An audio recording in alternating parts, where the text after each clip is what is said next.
Sometimes I see desks like this getting thrown out, so I had this idea how I could modify one. So as soon as I saw one that looked like this, I said I should go for it. My name is Jesse, and I found this.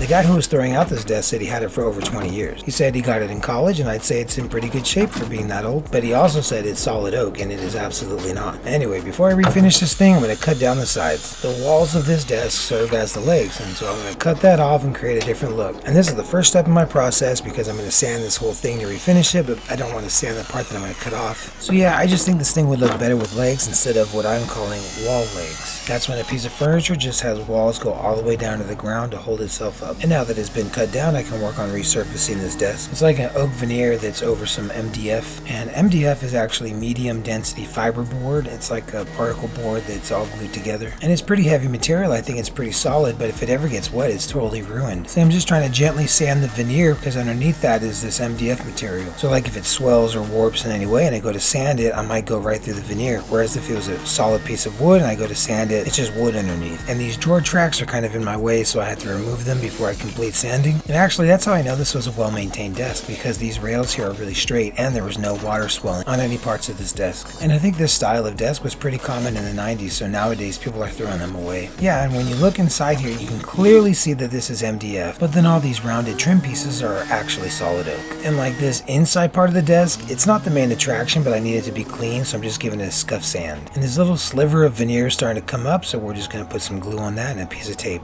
I don't like really spending much money on these projects, so I don't really have spare veneer laying around, so I just kind of use what I can.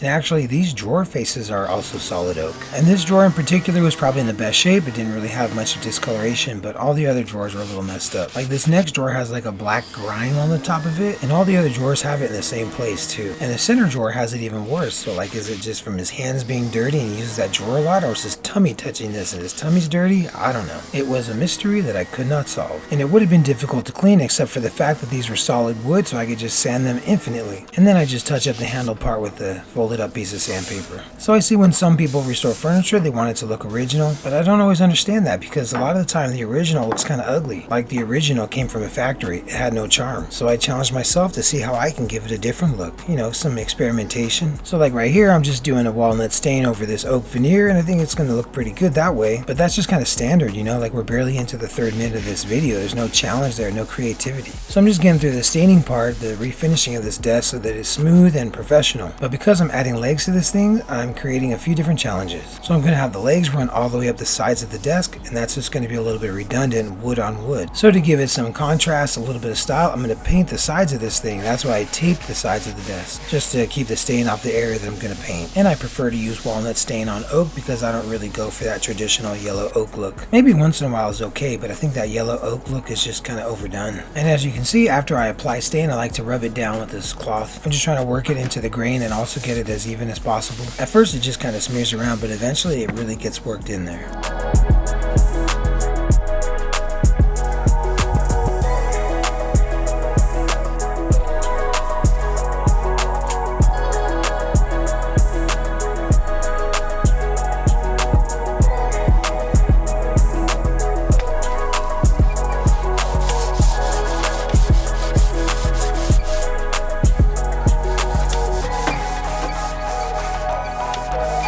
See, that was easy. Now it's time to move on to the drawers. I like that stripe that's cut out, and we're going to use it to give more style. So we just throw on some tape and then go ahead and start staining. And it's pretty easy to do, but it's just times 5 drawers, so it kind of gets to be a lot. And usually when I go to do any kind of staining or finishing, I try to do it all at once, so that way I just use one paintbrush. But for this project, I wasn't exactly sure how I was going to do these legs. I have a big pile of scrap wood, and I didn't think any of it was worthy enough to be the legs, so I'm just going to do this stain until a solution presents itself. And in the meantime, these drawers are coming out pretty nice. That wood grain is looking sharp and handsome. When I first learned how to use wood stain, I would use it on some old furniture that had lots of scratches. And all those little imperfections would get really dark, so you could like extra see them once you put stain on. And like I've said in previous videos, I like that rustic look. But in this situation, that oak is very porous, and so those deep pockets look really good in the stain. And this is probably one of the reasons why I like working with furniture, is because I like seeing wood grain like this, but I don't like overdoing it, you know. I grew up in the 80s and early 90s where people just had like that wood paneling in all their living rooms. And then about 10 years ago, people tried bringing it back with horizontal slats. So it's like, you know, let's just cool it. I probably enjoy it better when it's limited. So let's get back to this main desk and peel off all this tape. The stain was able to bleed through underneath that tape a little bit, and I'll just go over that with some sandpaper. I had a project a couple years ago where I tried to paint over some stain and it caused some problems. So I'm just doing those touch-up sandings to avoid those issues. And now I'm bringing back the dark gray. I used this on a project a while back. The dresser that I used this dark gray on was a huge hit on YouTube and TikTok. And the person that bought it seemed to really like it, but then they only gave me 4 stars out of 5 on Facebook Marketplace. And I never really considered that that was a bad score until I saw that it brought down my average. And like, I delivered that thing and hand carried it upstairs to their house. So yeah, that was kind of a weird experience for me, but hopefully this dark gray goes good for this desk. And like I mentioned before, oak has some really deep pores, so I have to do a second coat to really get it in there. And I think this dark gray will look cool with legs running up the side. But yeah, we won't see that till later on in the video. And then I just peel off this tape while it's still kind of wet. I've heard that helps make a clean line, but I really don't like that you have wet paint bouncing around on this springy tape. Like, it would really suck if the wind blew that wet paint tape onto some part that I just stained. But I'm probably a bit of a risk taker. Like at stoplights, do you guys ever race the car next to you without telling them? Sometimes I win those. And it's actually safer that I don't tell them, because I've seen videos where people just lose control of their car on the streets. So yeah, I play with wet paint tape,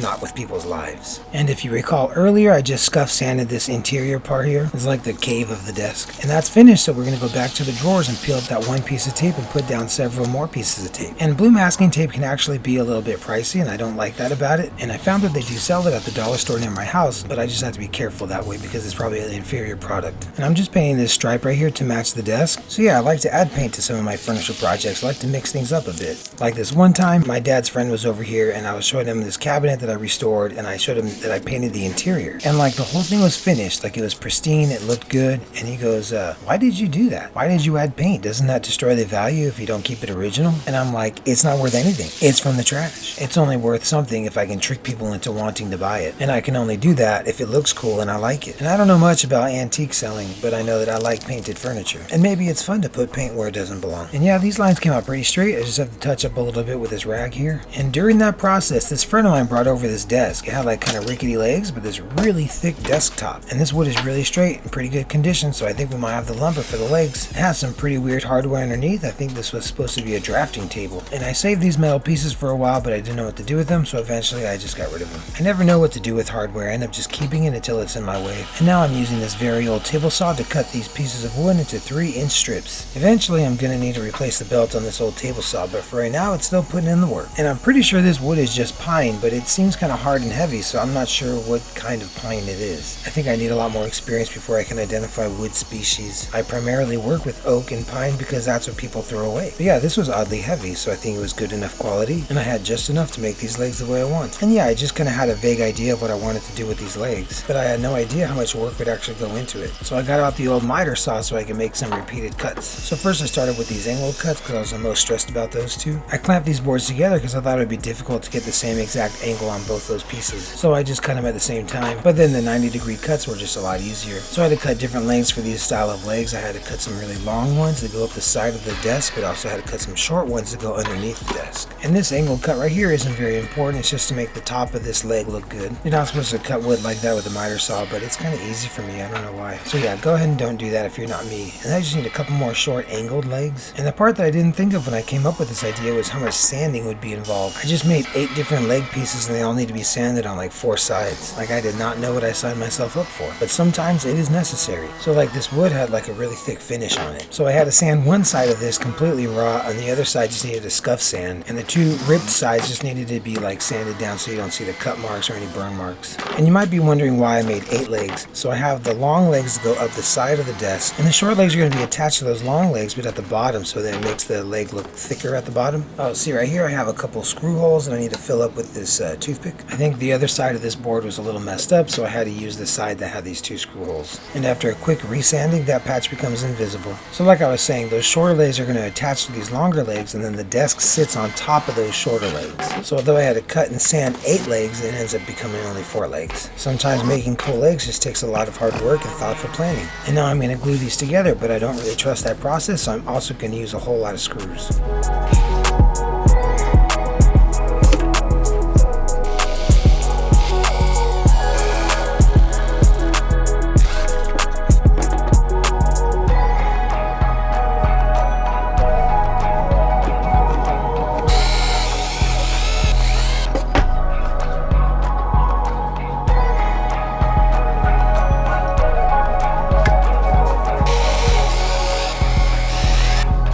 And those screw heads are going to face the inside of the underneath of the desk, so hopefully they aren't even visible. And as you can see here, I haven't really addressed the cut and burn marks on the ripped side of these boards. So this whole belt sander is going to clean all that up. But also my glue up wasn't perfect, so this sander is going to make things pretty seamless. And that belt sander leaves some streaks because it's really rough, so I have to go over it again with the orbital sander. And like the whole point of this desk project was to try to put on these legs. But right about now I might be regretting that decision because this is like a whole lot of sanding for just some legs. And I actually wish that I had cut these legs to be a little bit tapered. If I ever try attaching legs like this again, maybe I'll try doing that taper. And like this is my first time doing legs like this, so I think the taper was a little more advanced. It would have taken a couple more steps. So for this project, these legs are probably good enough. And these legs are going to meet up at the top, so I didn't want to sand the top of these pieces too much because I don't want to take away too much material. So I'm just trying to clean up some of the streaks with this little piece of sandpaper. And, you know, I'm really glad that all this material is free, but it's like costing a lot of my patience, you know? And like the value of a project kind of goes up and down in my head. Like this must be very valuable because it's taking a lot of my time, but then it comes to a point where it's like I'll do anything to just get rid of this project. Like I just get so tired of a project, I just want to pay somebody else to come and take it away. And unfortunately with most of my furniture projects, I come up with some challenge of something that I've never done before. So then I have to like learn